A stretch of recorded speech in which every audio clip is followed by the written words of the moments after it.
Right, I'm out here in my very messy garden on a very rainy August day just to talk briefly about why it's important to leave an area in a messy state for wildlife. So if you look under this apple tree, we have tons of fallen apples, and these are really good for a whole range of species. So they're really good for insects to feed upon, small mammals and birds.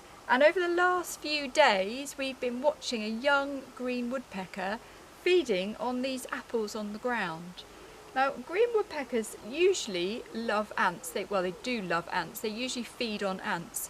And if you happen to find the droppings of a green woodpecker, which are often in the shape of a question mark, you'll see that they are made up of ants' bodies. So it's been quite interesting to watch this young green woodpecker feeding on apples over the last few days.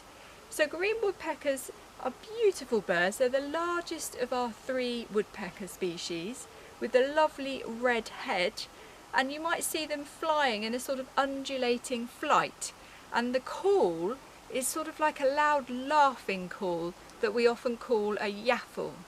So they generally have 1 brood per year, and they'll nest in tree holes, and actually quite often they'll come back to the same tree hole each year.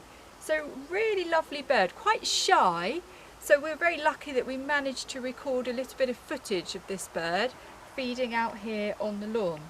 So apples, great to leave for all this big range of wildlife.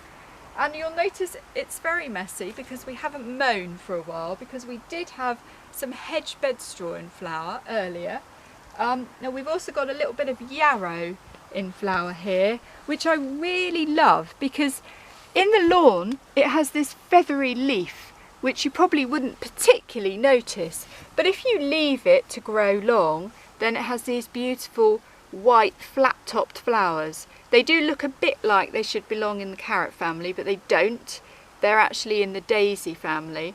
But they again are really important for a whole range of insects, and they often provide a good stopping off point between gardens. So I try to leave some of this yarrow in flower in my garden.